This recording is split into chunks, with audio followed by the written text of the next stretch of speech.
jusqu'à 100 000 d'amende pour les médecins au privé lors de leurs 5 premières années de profession.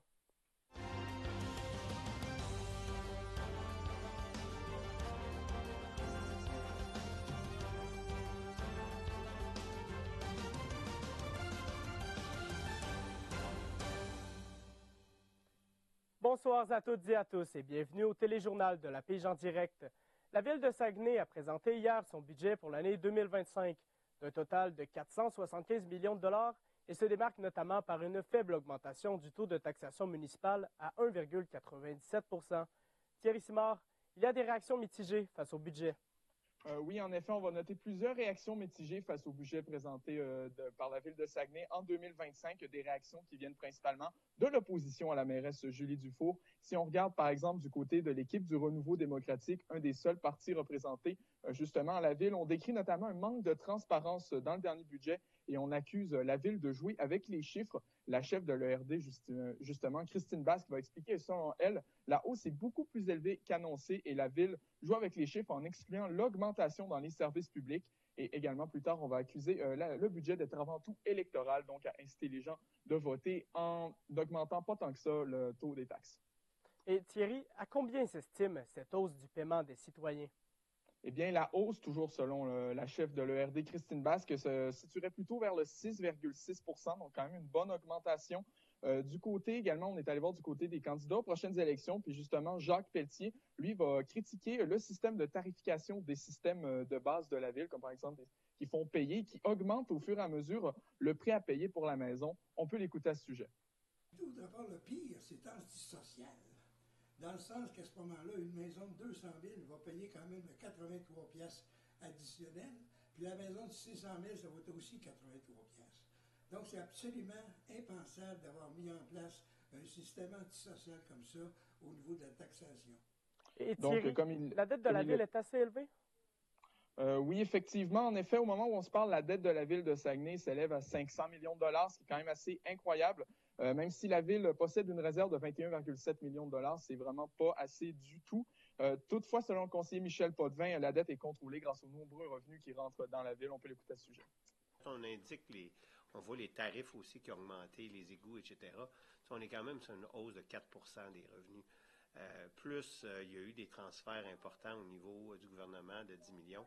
Ce qui fait que dans l'année en cours, malgré une hausse plus modeste, on arrive quand même à couvrir l'ensemble des dépenses. Merci Thierry.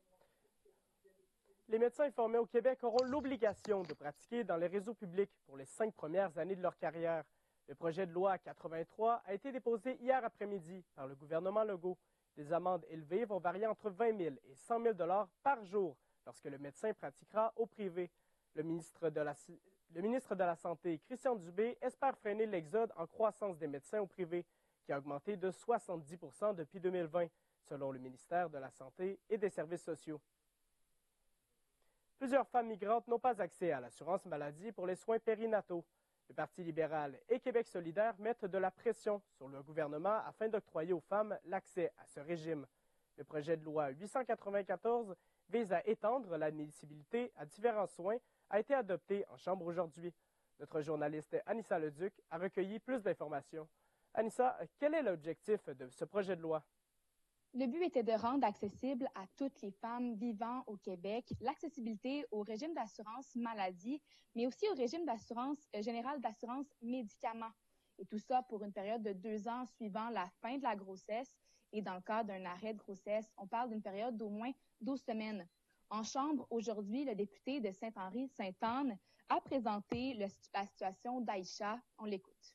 Là, un sujet important pour Aïcha, qui, tel que le rapportait le Devoir, n'a pas pu avoir d'échographie pendant sa grossesse.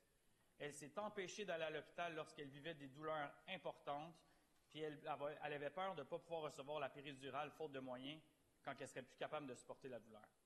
Aïcha, ce n'est pas la seule à avoir vécu ce type de situation-là. On peut penser à des étudiantes, des travailleuses temporaires ou des personnes dont le séjour est même expiré. Et puis, lorsqu'elles accouchent, ces femmes font face à des factures de plus d'une dizaine de milliers de dollars, parfois plus si on parle d'une césarienne ou même de complications afin que l'enfant naisse en sécurité. Et Anissa, une pétition a aussi été déposée à ce sujet. Effectivement, la pétition a été déposée par le député de Pontiac, André Fortin. Une pétition avec plus de 3000 signataires. Tout ça dans le but de garantir une couverture publique des soins de santé durant la période périnatale. On parle donc des soins en amont de la grossesse, que ce soit un suivi ou une prise en charge d'urgence. Et puis, le Parti libéral et Québec solidaire mise sur cet aspect afin d'obtenir une équité quant à l'accès aux soins. Considérant que chaque année, des centaines de femmes vivantes au Québec et contribuant à l'essor de la province par leur présence et par leurs compétences sont exclues de la couverture de la Régie de l'assurance maladie du Québec en raison de leur statut d'immigration précaire et accouchent sans avoir eu accès à des soins prénataux. Anissa, ces documents font-ils référence au plan d'action en périnatalité et petite enfance? Oui, absolument, Xavier. Ils font référence au plan d'action émis par le ministère de la Santé. Tout ça dans le but d'établir et de coordonner les meilleurs soins possibles pour la mère et l'enfant afin d'assurer une égalité d'opportunités en soins au Québec. Merci, Anissa. Merci. L'entreprise Amusement SPK investit 7,2 millions de dollars dans ses services. La moitié va servir à la construction d'un nouveau bâtiment qui va accueillir davantage de jeux d'arcade, des allées de quilles et un mini-golf avec un nouveau thème. Un parcours du style Ninja Warrior sera aussi construit, un premier du genre dans la région. L'ouverture du nouveau centre d'amusement est prévue pour le début de l'été, mais les activités du premier bâtiment restent accessibles cet hiver. La construction de cette nouvelle bâtisse va permettre une accessibilité universelle des clients, explique le propriétaire d'Amusement SPK, Guy Mercier. Ça nous permet également de faire un nouvel accueil. Comme oui, au niveau de mon accueil actuel, qu'il faut monter des escaliers, c'est pas l'idéal. Avec le nouveau bâtiment, ça me permet d'avoir un accès à toutes mes activités aux personnes à mobilité réduite, en ayant un accès au rez-de-chaussée et un élévateur à l'intérieur du nouveau bâtiment. La SPCA de Saguenay, située à Jonquière, a annoncé hier sur sa page Facebook qu'elle devrait retarder toutes les adoptions de chiens jusqu'au 18 décembre en raison d'une éclosion de parvovirus. Thomas Pusset, est-ce que vous pouvez nous en dire plus sur ce virus? Oui, Xavier, la parvovirose, c'est une maladie extrêmement contagieuse qui touche uniquement les chiens et qui peut être extrêmement dangereuse pour les chiots. Cette maladie, elle est assez simple à observer déjà. Des symptômes assez clairs, les chiens vont être extrêmement affaiblis puisque ce virus va venir toucher directement leur système immunitaire. Ensuite, selon la période d'infection, on va pouvoir voir des vomissements réguliers, des changements aussi dans la selle des animaux, des selles plus liquides et gorgées de sang. La technicienne en santé animale de la clinique vétérinaire de Saguenay, Véronique Poirier, nous en dit un peu plus sur la portée de la maladie. Que ça dépend toujours à quel âge à quel âge ils ont, puis après combien de temps ils ont été pris en charge. Les animaux un petit peu plus âgés vont se remettre quand même plus rapidement. Les chiots, ça peut prendre vraiment se remettre, revenir vraiment comme avant, on peut parler de 1 à 2 semaines. C'est ça, les chiots ont moins de chances de survie. Les adultes, normalement, là, ils survivent quand même assez bien. Si votre animal présente ces risques, la SPCA vous conseille vivement de contacter votre vétérinaire. Et Thomas, un processus de désinfection a été mis en place à la SPCA de Jonquière. Et comment ça se déroule en ce moment sur place? Eh bien, en ce moment, le bureau est effectivement fermé pour toute la journée. Les bénévoles, les techniciens vont s'occuper de nettoyer les surfaces et les sols avec des produits à base de javel, ce qui va permettre de ralentir drastiquement la propagation du virus. Les promenades sont donc fermées actuellement. La technicienne en santé animale de la SPCA, Mélanie Saint-Gelais, nous en dit un peu plus sur l'état des lieux de la situation. Pour le moment, on a une portée de chiots, dans le fond 4 chiens. Là, on a eu un qui a eu des premiers signes, on l'a testé, il est sorti positif au parvo. Donc, c'est sûr que là, on considère cette portée-là contaminée.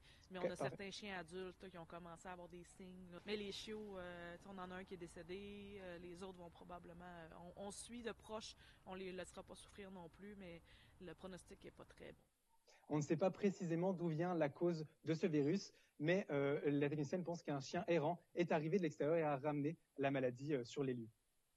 Un petit rappel que demain a lieu la traditionnelle guignolée des médias au Saguenay. Des bénévoles et médias recueilleront des sous auprès des automobilistes au coin de rue pour aider les familles dans le besoin à se nourrir durant le temps des fêtes. C'est ce qui complète vos informations avec la pige en direct. Vous pouvez également nous écouter sur les ondes d'ATM Radio. Merci d'avoir été des nôtres. Bonne soirée.